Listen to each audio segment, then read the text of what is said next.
السلام علیکم ناظرین، سیاست ٹی وی کے عالمی خبرنامے میں آپ سب کا تہہ دل سے استقبال ہے۔ میں ہوں فرزان احمد۔ سب سے پہلے پیش ہے ہیڈ لائنز۔ جنوبی نابلس میں قابل اسرائیل کی فائرنگ کے نتیجے میں ایک فلسطینی کی شہادت، اسرائیل کی جانب سے جنگ بندی کی مسلسل خلاف ورزیاں، شدید سردی سے ایک معصوم کی بھی ہوئی موت۔ بے گھر ہوئے فلسطینیوں کی رہائش کا مسئلہ سب سے سنگین اور نمایاں چیلنج بن گیا، اقوام متحدہ کے سیکرٹری جنرل انٹونیو گوٹرس کے ترجمان فرحان حافظ نے ظاہر کی فکر مندی۔ پاکستان کی پارلیمنٹ کی منظور کے بغیر امریکی صدر ٹرمپ کے بورڈ آف پیس میں شرکت اعلان کیوں کیا گیا؟ اپوزیشن جماعتوں نے شہباز حکومت کے فیصلے پر کی کڑی تنقیدیں۔ ایران امریکہ کشیدگی برقرار، برطانیہ نے قطر میں لڑاکا طیاروں کو تعینات کر دیا۔ امریکہ کی ثالثی میں روس اور یوکرین کے نمائندوں کی پہلی دور کی بات چیت مکمل، دوسرا دور آج، یوکرین روس جنگ بندی کے لیے کوششیں تیز۔ اور بنگلہ دیش میں جاریہ سال 12 فروری کو ہونے والے عام الیکشن کے لیے انتخابی مہم کا باضابطہ آغاز، سیاسی پارٹیوں نے شروع کی ریلیاں۔ ہیڈ لائنز اپنے دیکھیے اور پیش خبروں کی تفصیلات شروعات کریں گے بڑی عالمی خبروں سے۔ فلسطینی وزارت صحت نے اعلان کیا کہ جنوبی نابلس میں قابل اسرائیل کی فائرنگ کے نتیجے میں ایک شہری جبرین احمد شہید ہو گئے۔ وزارت صحت کو اطلاع جنرل سٹیزن افیئرز نے دی کہ شہید کا جسد خاکی ظالم اسرائیل کی افواج نے اپنے قبضے میں لے لیا اور ابھی تک واپس نہیں دیا گیا۔ نابلس میں ہلال احمر کے مرکز امداد ہنگامی حالات کے ڈائریکٹر امید احمد نے کہا کہ جبرین کو قابض افواج نے شدید گولیاں مار کر زخمی کیا، جس کے بعد افواج نے امدادی ٹیموں کو متاثرہ شخص تک پہنچنے کی اجازت بھی نہیں دی اور انہیں نامعلوم مقام پر منتقل کیا۔ یہ بھی بتایا گیا کہ ریڈ کراس کے ساتھ رابطہ جاری ہے تاکہ جنازے کی بازیابی کے لیے کوششیں ہو سکے۔ گزشتہ ہفتے ظالم اسرائیل نے مغربی کنارے القدس میں فلسطینیوں کے خلاف اپنی زمینی کارروائیوں میں تیزی کے ساتھ اضافہ کیا تھا۔ اس دوران شدید سردی کے باعث غزہ پٹی کے جنوب میں واقع خان یونس میں ایک شیر خوار بچہ بھی جان کی بازی ہار گیا۔ یہ سانحہ ظالم اسرائیل کے محاصرے اور انسانی وسائل کی منظم تباہی کے سائے میں تلے انسانی المیہ کی دردناک جھلکیاں پیش کر رہا ہے۔ اقوام متحدہ کے سیکرٹری جنرل انٹونیو گوٹرس کے ترجمان فرحان حق نے کہا کہ غزہ پٹی میں بے گھر فلسطینیوں کی رہائش کا مسئلہ سب سے سنگین اور بڑا چیلنج بنا ہوا ہے جس کا سامنا محصور علاقے کو ہے۔ انہوں نے وضاحت کی کہ غزہ میں داخل ہونے کی اجازت دی جانے والے خیموں کی تعداد بے گھر افراد کی تیزی سے بڑھتی ہوئی ضرورتوں کو پورا کرنے کے لیے کافی نہیں ہے، جبکہ ظالم اسرائیل کے محاصرے اور مسلسل سفاکیت کی وجہ سے انسانی حالات بہت بدتر ہو چکے ہیں۔ فرحان حق نے میڈیا سے گفتگو میں زور دیا کہ غزہ پٹی میں اشیاء ضروریہ کی ترسیل پر عائد تمام پابندیاں فوری ختم کی جائیں، کیونکہ ان پابندیوں کا سلسلہ انسانی بحران کو مسلسل مزید گہرا کر رہا ہے۔ اور ادھر دوسری جانب پاکستان کی اپوزیشن جماعتوں نے حکومت کے فیصلے پر شدید تنقیدیں کی۔ اس نے پارلیمنٹ کی منظوری کے بغیر امریکی صدر ٹرمپ کے بورڈ آف پیس میں شرکت کا کیوں اعلان کیا ہے۔ مطالبہ کیا گیا کہ مکمل مشاورتی عمل کے بغیر کسی بھی رسمی شمولیت کو واپس لے لیا جائے۔ شہباز حکومت نے قبل غزہ امن منصوبے کے نفاذ میں معاونت کے لیے قائم کردہ نئے بین الاقوامی فورم ٹرمپ کے بورڈ آف پیس میں شامل ہونے کی دعوت قبول کی۔ پاکستانی دفتر خارجہ نے بورڈ آف پیس کی تشکیل یا اس کے عملی طریقہ کار کی تفصیلات نہیں دی، لیکن پاکستان کے سرکاری اور دیگر میڈیا اداروں کے مطابق حکام نے کہا کہ اس فورم سے جنگ بندی کے انتظامات، انسانی امداد اور جنگ کے بغیر تعمیروں میں سہولت فراہم کرنے اور اقوام متحدہ کی سرپرستی میں وسیع تر سیاسی عمل کی تائید کی توقع کی جا رہی ہے۔ اٹلی کی وزیراعظم جورجیا میلونی نے بھی غزہ بورڈ آف پیس کی مخالفت کی اور اسے غیر دستوری اور موجودہ ضروریات کے مطابق ناکافی قرار دیا۔ انہوں نے کہا کہ دو ریاستی حل ضروری ہے اور اس مسئلے کو حساس انداز میں سنجیدگی سے لینے کی ضرورت ہے تاکہ خطے میں قیام امن میں مدد مل سکے۔ If they work together, thanks in part to a pragmatic, rather than instinctive, approach to relations with the United States of America. I believe that with their methods, which are certainly questionable and assertive, the United States is raising a strategic issue that does exist, concerning the Arctic at this time. The Arctic is one of the great strategic domains of the 21st century. And if the Arctic is one of the great strategic domains of the 21st century, I believe that this issue must be seriously addressed within the Atlantic Alliance. So I remain optimistic about the possibility, let's say, of bringing everyone back to the real issue, which is how NATO, the Atlantic Alliance together, is stepping up its attention.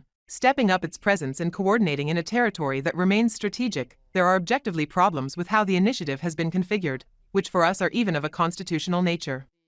To date, the statute that has been sent to us would be unconstitutional and therefore incompatible with our system.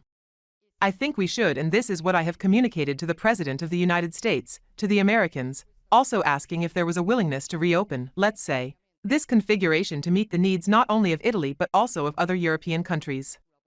And I believe we should try to do this. I think that excluding ourselves beforehand is never the best choice. I always believe that at a time like this, the presence of countries like ours can make a difference, and so this is currently our position. Then we will see if there is room to find shared solutions. So, on Mercosur, you see, I defend the work that Italy has done to make the agreement more balanced. We believed that the agreement was particularly unbalanced in certain sectors, notably the agricultural sector. We worked very closely with the Commission. Thanks to the willingness of the Commission and our partners, we achieved some very important results in terms of reassuring.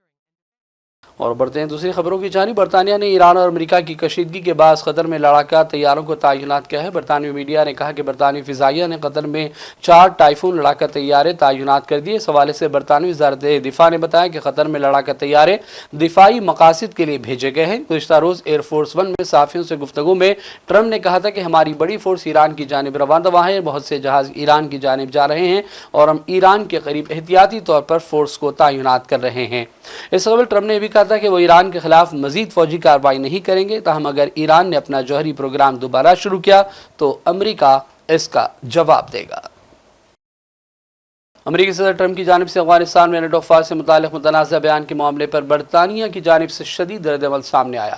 برطانوی وزیر اعظم کیر Starmer نے صدر Trump کے بیان کو توہین آمیز اور خوفناک قرار دیا اور امید ظاہر کی کہ ٹرمپ اس پر خود معافی مانگیں گے. افغانستان میں برطانوی فوج میں شامل رہنے والے شہزادہ ہیری نے بھی ٹرمپ کے بیان پر تنقید کی اور کہا کہ اس معاملے پر سچائی اور عزت کے ساتھ بات چیت کرنا چاہیے.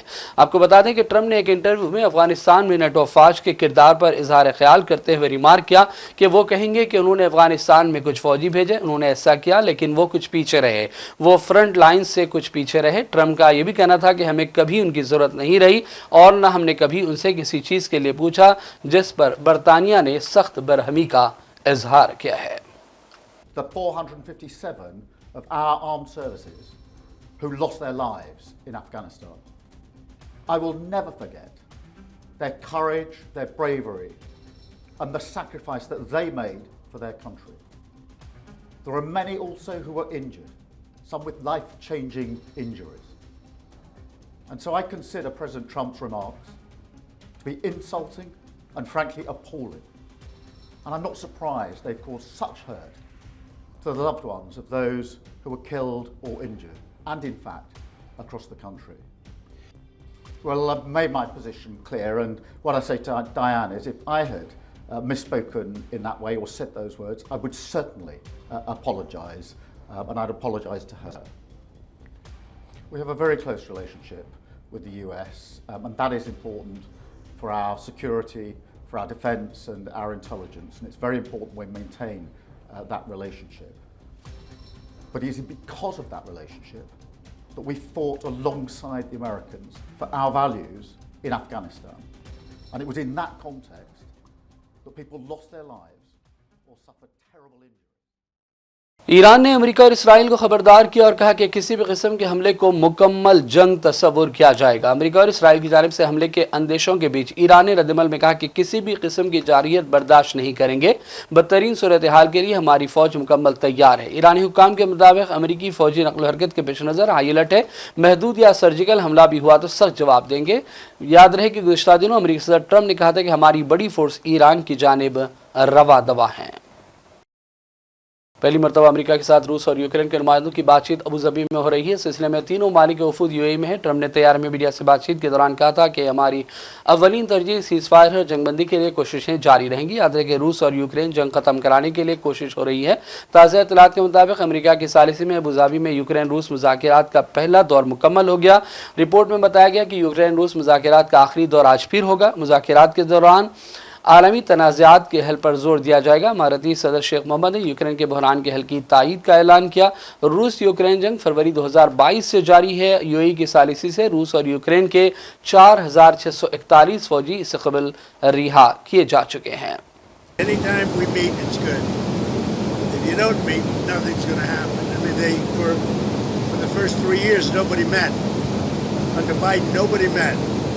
And you know one thing, if you don't meet, nothing's going to happen. So We are meeting, and we'll see what happens. I hope we can save a lot of lives. We had a conversation. I've had numerous conversations on Ukraine. It'd be nice to end that war. It costs us nothing. We make money. I don't want to make money, but we make money.